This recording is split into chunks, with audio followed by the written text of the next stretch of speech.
am internaute de Seneweb TV seneweb.com salaamaaleykum amati mbégte teewaat ci chaîne bi nga xam ne yéen a ngi koy seetaan un peu partout dans le monde tey nag ñu indiwaat beneen artiste boo xam ne ndaanaan la Coulou Fadrine nekk ci benn groupe boo xam ne aussi marqué na hip hop Sénégal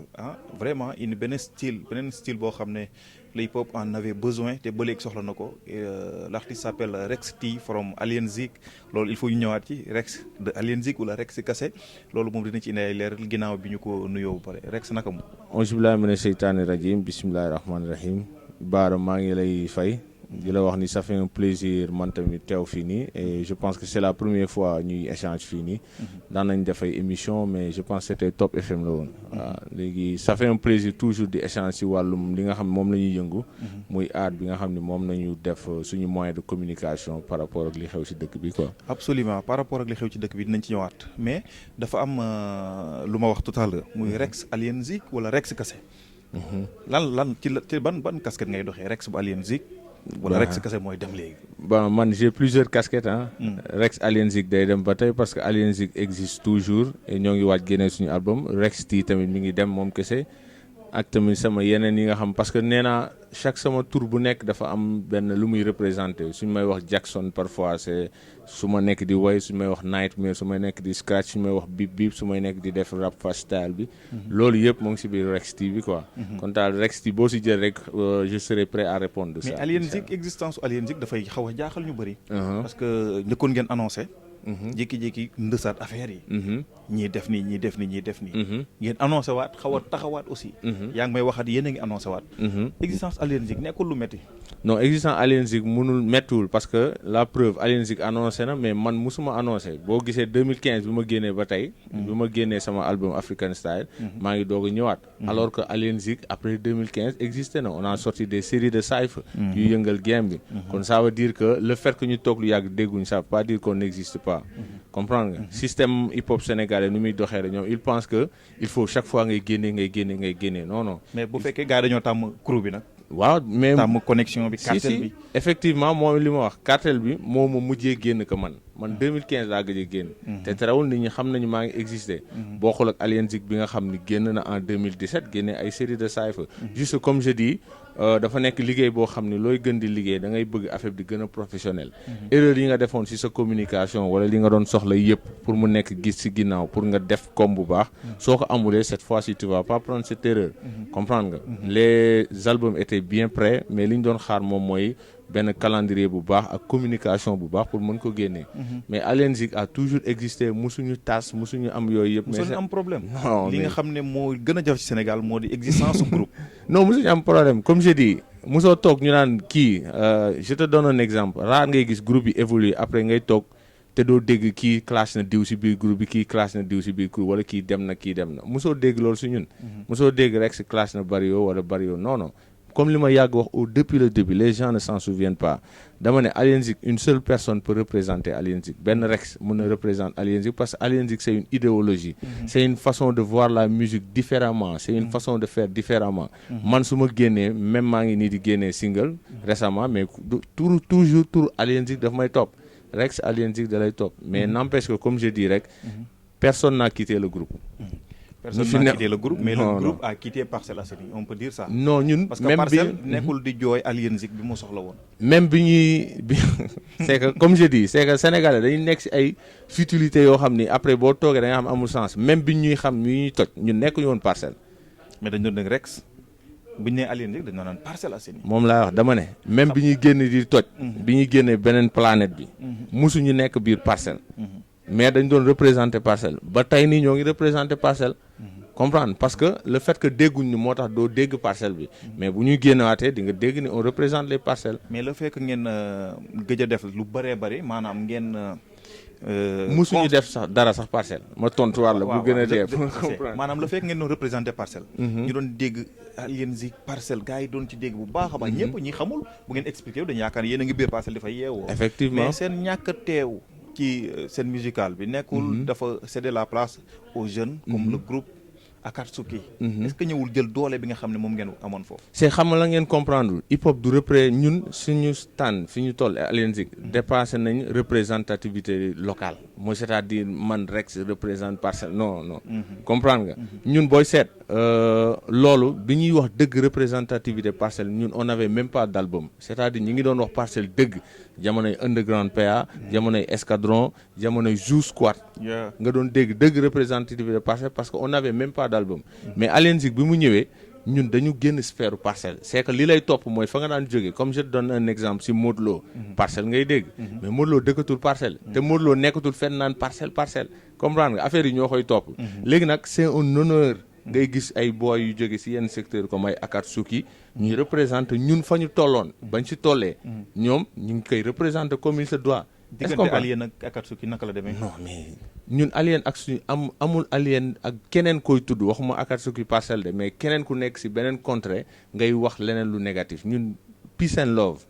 comprendre nga. Akatsuki ce sont nos boys temps yi ñuy nekk di def seen single bi wéri j'avais fait un post. boo leen wax leen ni tout Alien Zik est fier de li ngeen def. parce que nekkoo leen ñoo xam ni fi nit ñi bàyyi woon point A yéen da ngeen ko rek da ngeen ko delloo ginnaaw mais da ngeen ko gën a push up. que mu nekk keneen ñun on se limite pas aux Parcelles que mu nekk Grand Yoff que mu nekk kii képp kuy teewal ñun buñ la waree jox suñu support dañ lay jox suñu support. tëjuñ suñu bopp si Parcelles non. ñun ñoo dépassé loolu quoi. dinañ ñëw ci single bi. parce que war naa ñëw ci paraître bi. mais actualité hip hop Sénégal dafa am fu mu nekk. yow noo ko gisee noo ko jàngatee avec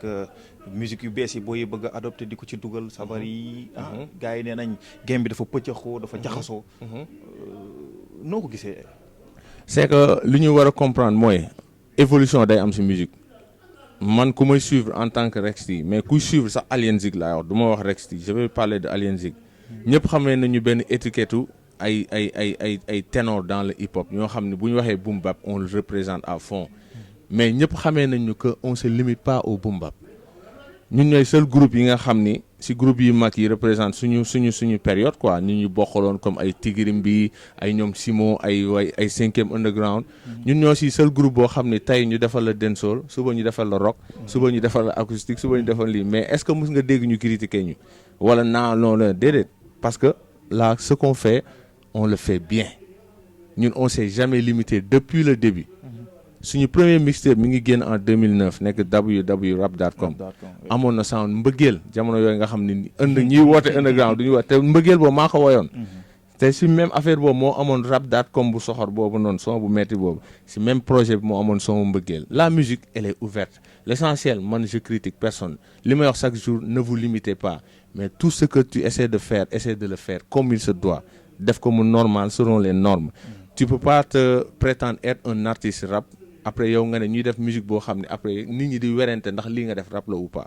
comprendre je dis bien bu dee yow rappeur ngay woote woo tu peux mën nga woote woo artiste donc tu es libre de faire d'autres courants musicaux mais bu dee da nga ne rappeur ngay def même bu dee sa musique am na sonorité africaine am na sonorité sénégalaise tu dois trouver le juste milieu ba nga xam li ngay def nii rappeur bi dëgg bi la gëm mu kontaan ne yee une personne influente bi nga bëgg woo si sa touche boobu noonu moom mu mën a sawar ne fii kat gis naa fi sonorité africaine les gars li ñu def ni neex na trop la fusion est bonne kon c'est-à-dire il faut trouver le juste milieu si li ñuy def te loolu le travail revient au beatmaker le travail revient au producteur ñu def musique bu toog boo xam ne ñun suñu couleur bi ñu bëgg am na si mais terewul boom bap bi ñuy woote woo bu dee moom ngay woote woo du si dañ ko siy gis quoi voilà seet nañ année 2022 bi ñu ne atum rap la parce que nee nañ gars yi boom bap bi dafay ñëwaat yow gëm nga ni loolu noonu bokk na ci liy yóbbu hip hop sénégalais bi ci kanam maanaam boom bap bi ñëwaat ndax loolu mën na pousser le hip hop sénégalais. je vous dis quelque chose que mu nekk boom bap que mu nekk trap que mu nekk mbalax lépp lu nekk mën na yóbbu musique bi fu mu war a dem mais il suffit que loolu nga koy def nga def ko mu baax est-ce que comprendre li mu bëgg wax il faut affaire du étiquette kese comme ça ñu ne baara animateur tout court non mais dañu war a gis ci yow les talents d'un animateur dañoo war a gis yow les conditions les fonctionnalités luy tax ñu naan kii c'est un vrai animateur comprendre nga mais boom bap bi gars yi ñu ngi koy exporter de France kaana yi ñu ngi koy def mais terewul ñoo ngi koy consommer pourquoi pas ñun suñu boom bap tamit mënuñ ko consommer comprendre kon affaire bi du question de style mais question de faire la chose comme il se doit la trap bi tu peux le faire mu dóob mbalax bi ñuy def ak seen afro mën nañ ko def mu dóob mu jar mais comme je dis bu ñu nekk ay suiveurs bu ñu nekk ñoo xam dañuy copier li xew rek tegaat ko boo copier def ci sa valeur ajoutée def ci sa yow sa technicité def ci sa talent bu ko defee la personne bi nga xam ni moom il répond aux normes de trap music mooy influence musicale am looloo ko neex mais bu la déglu keneen mu ne voilà bii moom neex na ma parce que am na leneen am na lenn lu si nekk mais bu ñu jël affaire def ko typiquement prendre les mêmes lyrics la même façon de poser la même façon de faire les beats bu boobaa tu suis kenn du la gis merci merci na gars yi def ingéniosité si li ñuy def quoi. Absolument. Voilà. ñu gën a ba léegi ci point hip hop Galsen gis nañ ku ci mel ni Dip Doundou Guiss récemment il a sorti un bon single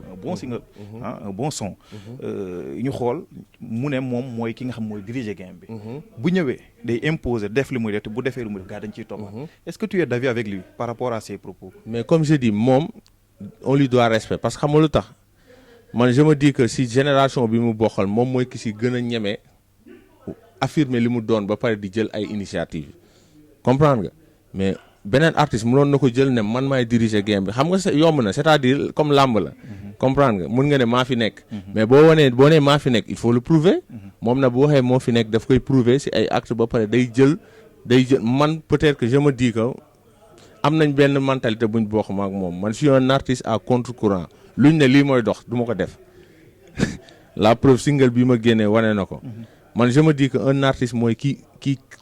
ubbi brèche yi kii ubbi yoon bi ba pare ne kaay leen affaire bii nii c'est faisable nañ leen ko tenter loolu mooy artiste quand on dit art on dit créativité mais quand bu ñuy wax artiste mais fii artisan moo fi am ils essaient de voir lan mooy dox ñu dem ñu tëgglu ñoom ñëpp lu mel noonu ñëw taxaw loolu la ñuy wax artisan mooy nga dem si tëggkat bi wala kii cordonnier bi nga ne ko dàll bu mel ni laa bëgg nga defal ma mu yettal la ko jox la nga dem gars yi noonu lañuy def alors que en tant qu'artiste il faut prendre ses responsabilités yow ton public il doit toujours s'émerveiller sur li ngay génnee dafa war a dem ne sama artiste kat tey lan la ma indil bu ko defee moom dina am envie dem découverte mais si bu dee chaque fois yow ce que tu nous sors cette année l'année à venir moom ngay génne war amul sens kon na artistes yëpp cultiver loolu ci génération loolu moo xam ne moom lay taxawee il faut qu'on crée bu ñu créewul amatul sens quoi voilà musique créativité lay àndal effectivement génnee nga single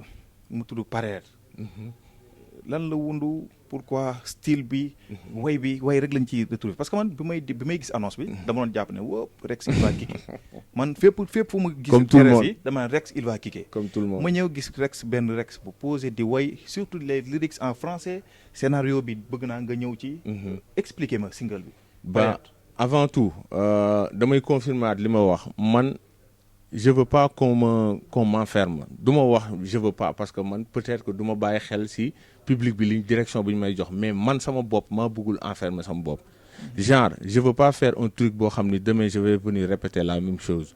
même si lu may yëngu dans la vie chaque fois damay bëgg gis persévérance ni jóge naa étape A jëm étape B man je me dis que la musique ce sont des mondes des horizons différents yoo xam ne dañ ko war a explorer man noonu laay demee léegi Paraître bi dama peindre société bi c'est-à-dire société bi ñuy dund tey nit ñi la plupart tubaab yi ñoom ñoo ko concocté dagg ko yatt ko teg ko ba pare nañu lii mooy nit ku normal fii nga war a jaar si tu veux réussir tu dois aller à l'école de très tôt jàng tubaab jàng anglais de formation génne des milliards dem université def loolu yëpp pour ñoom ñu accepter la ne la voilà yow ni nit ku normal nga il suffit nga ne non man je vais penser individuellement je vais avoir l'esprit libre xalaatal sama bopp defal sama bopp automatiquement on te taxe de quelqu'un de marginal ñu ne yow li société bi wax demook société bi donc kon yow tu dois être mis en rade dañ la war a effacer c'est pas ainsi yàlla bi mu ñuy sàkk daf ñu sàkk pour ñu nekk des hommes libres bu ma jëlee exemple ci religion bi ma gëm muy religion musulmane yonent bi sallallahu alayhi wasallam bi mu ñëwee dafa ñëw pour pour tënk jaam yi dañu leen tënkoon mais mu ñëw pour dindi tënk bi ñu leen tënk les gens ils étaient des esclaves par rapport ak ñi ñu nekkal par rapport ak ñi ñu gëm ñu am seen idéologie forcer leen ko ñu koy doxee alors que nit ku ci nekk yow c'est tout un univers nit ku ci nekk c'était toute une société parce que société benn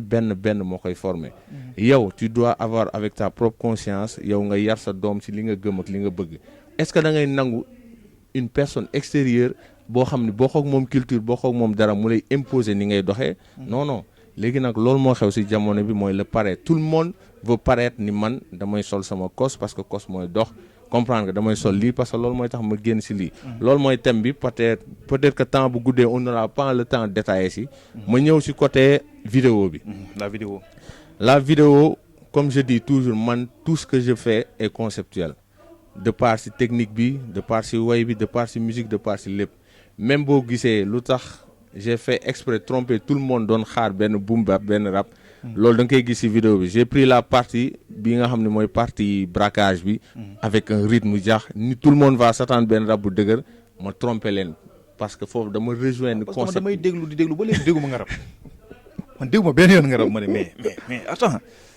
topp concept moo ma sonal man tout ce que je fais dama koy def à la millimètre près j'ai suivi le concept du paraître dama leen wan benn image ngeen fekk ni lool la fekk na nax naa leen leneen la ok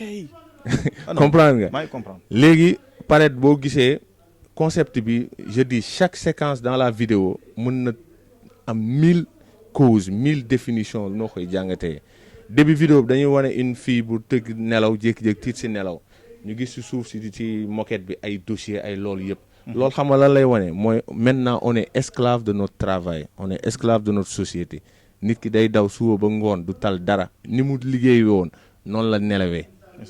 comprendre nga il a pas eu le temps yar ay doom il a pas eu le temps xool jëkkëram dafa ñëw fekk jëkkëram di nelaw ci kaw lal bi moom mi ngi doon dem di xool ay dossier am parce que lendemain bi dafa amoon entretien kon kooku am na lu muy rey lu côté loo xam ne moom mooy côté vie personnelle am par rapport avec son mari ak loolu nga gis beneen affaire jëkkëram ji nekkul un black c'est un blanc loolu daf lay wan ni monde bi ñu nekk affaire de racisme waratu fi am est-ce que comprendre nga parce que yàlla moo ne maa leen sax ngeen différent pour ngeen xamante ngeen jokkalante yàlla moo ne suuf si yéen a ko moom fu leen neex dem leen moo tax dama compte affaire de immigration ak ay jàpp nii ak yooyu yëpp c'est des sujets yu vidéo bi wax mais nit ñi soo leen ko waxul duñ ko comprendre parce que vidéo bi c'est difficile à comprendre rek noonu la lépp mi ngi ci biir masque yi quoi voilà lépp mi ngi si biir masque yi ak lépp mi ngi si benn système de vie bu ñu la imposer nga koy dundee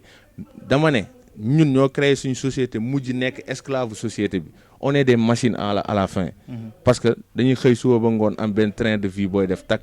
li ngay def loolu yëpp c'est pour ce monde la plupart li ngay def loolu yëpp boo moytul da ngay teg say projet yàlla xam ni du yegg lendemain ñu gis ñu tëdd ñu nelaw ku góor ki yeew ubbi placard bi au lieu mu jël ay yére mais ay différents masques la fa gis mu ne d'accord tey damay dem Seneweb ma xool ban masque laa fay yóbbu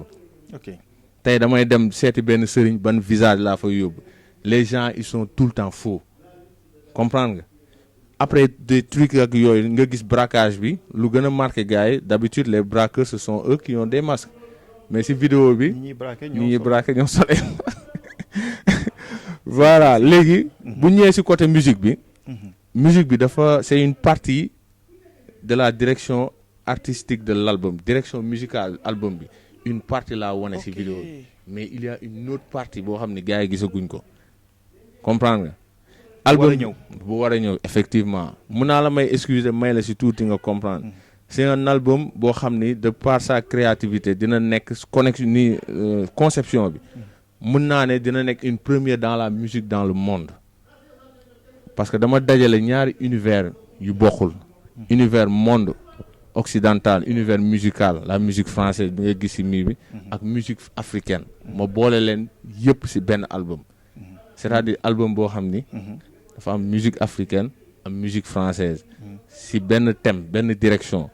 mooy le vécu des Africains instant yi fi colon bi ñëwee lim fi def ak lim fi fekk ak bi mu demee ak lim fi bàyyi. mais cet album là mbaa du mel ni album bi nga xam ne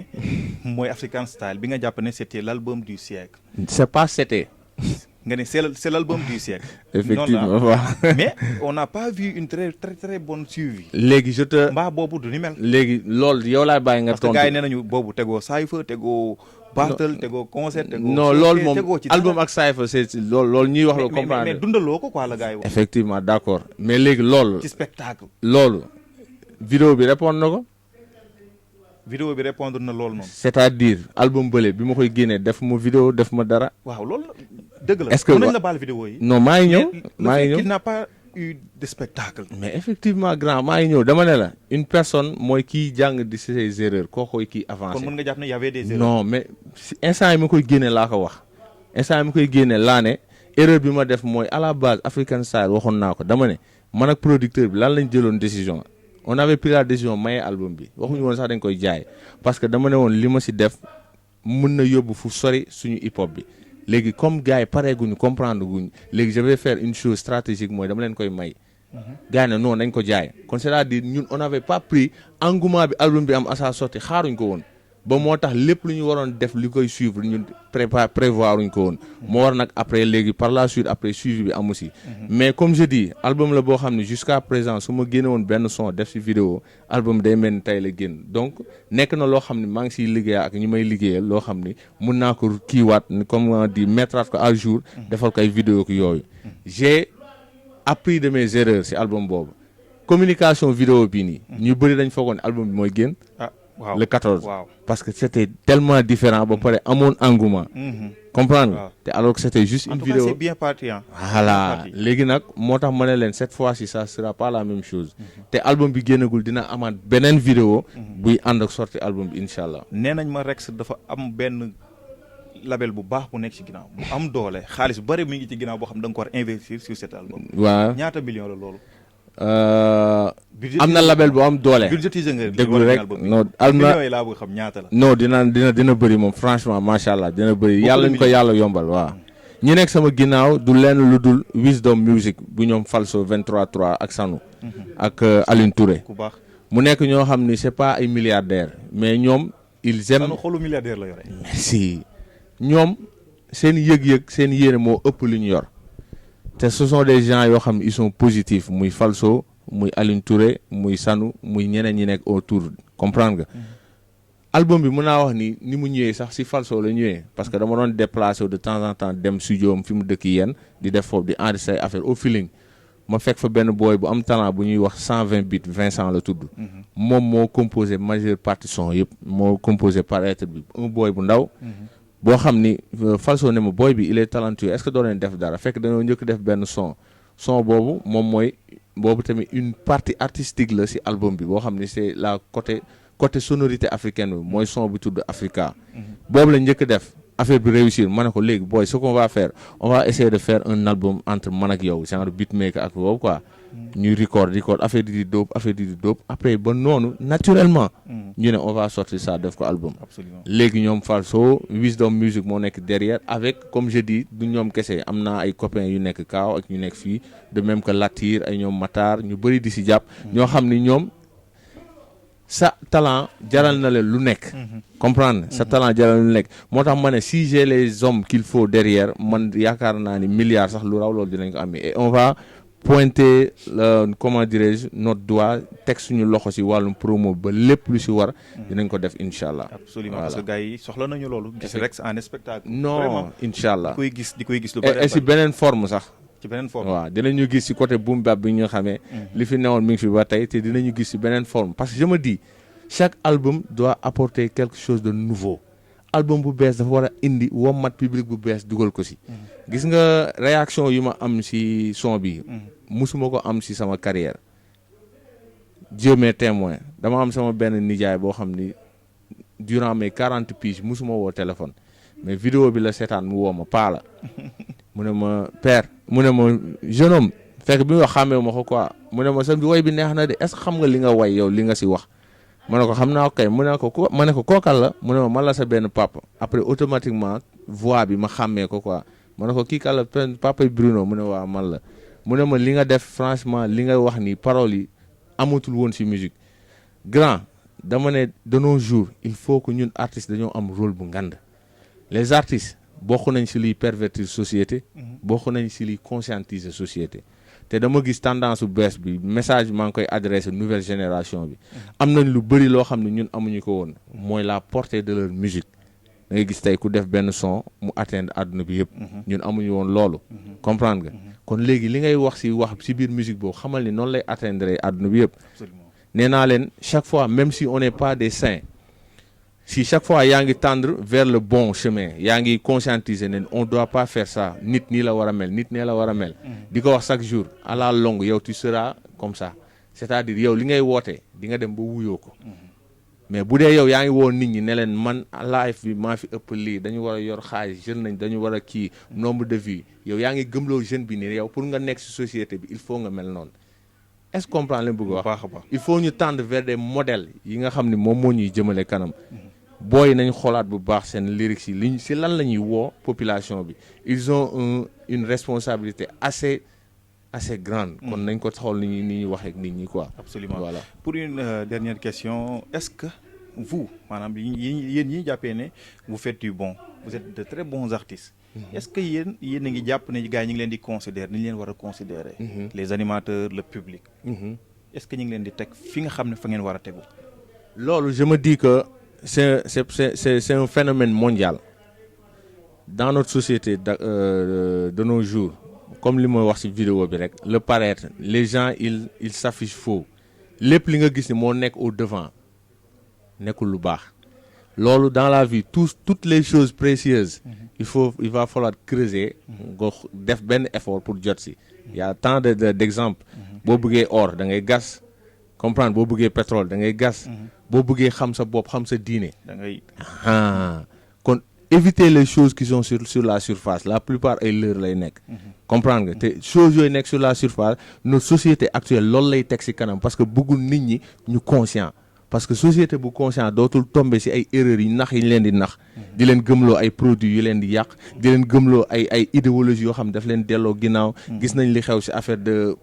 comment dirais suñu jour bi Idrissa Gana Gueye loolu yëpp c'est parce que lu tax ñi nekk derrière bëgguñu nit ñi di réfléchir ils veulent que les gens soient des bétails ñoom ñu nekk ci kanam di leen xëcc léegi une personne sensée buy def musique bu sensée di yee nit ñi mais ñooñu duñu bàyyi nga jàll kon góorgóorlu leen bokk. non comme je dis gis nga lépp looy def baara yow da nga siy xool sa aqulaay taala c'est-à-dire nit ki si li nga nekk lu nekk mën nga si jaamoo yàlla comprendre nga dañ la koy laaj la parole ñun li ñuy wax nii alxuraan si noonu la ñëwee yàlla dafa ne kun yàlla dafa ne iqra mooy c'est-à-dire langage wax mooy lépp alxuraan avant que ça soit écrit wax la kon wax boobu noonu ñun dañu am ngandi responsabilité wax boobu noonu yow boo si woo nit di leen delloo si seen xel naan leen lii waroo ko def une personne normale nii la war a conduire lii mooy valeur lii la ñu war a dellu mais kooku yow yaa ngi am responsabilité yaa ngi def liggéey bu mat si liy xëcc nit yi booy def le contraire nag di woo nit ñi vers la débauche mooy loolu effectivement album bi kañ lay génn bi nga war a def millions yi kañ la war a génn maximum dans 2 mois maximum dans 2 mois mu génn voilà kon après vidéo bi dañu amaat beneen vidéo incha allah vidéo boo xam mooy ànd ak tamit sorti album bi incha allah te vidéo boobu dina naxaat ñu bëri comme si lépp naxee mbaay la quoi looy tàggatoo rek waaw lu may tàggatoo mooy ça fait plaisir parce que comme je dis ça fait plaisir ngay gis nit ci step A ba mu dem ba B yow gis nañ ñu te un gars positif nekkoo si ay chamaillerie nekkoo si affaire yu ñàkk fayda yooyu fi nga nekk nii yàlla na yàlla gën a jëmale seen ci kanam et puis tend toujours vers la qualité comprendre nga bul tombé si système internet bi xew léegi ak si télé yi yoo xam ni ñoom profil rek nañuy lijjanti ce qu'il y a derrière seen yoon nekk si non joxel contenu boobu boo ko joxee yow tu seras quitte avec ta conscience te di nga xam yaa ngi contribuer si développement réew mi voilà kontaan naa maa la gën a jaajëf merci beaucoup Rex ok merci à Karbala moo nekkoon ci caméra bi c'était Rex nii la tout le temps ñu indi leen ay artistes yoo xam ne vraiment gars yi war nañ leen di gis ñu leen di gis ci kanam écran bi merci à tout le monde à bientôt sur Seneweb TV merci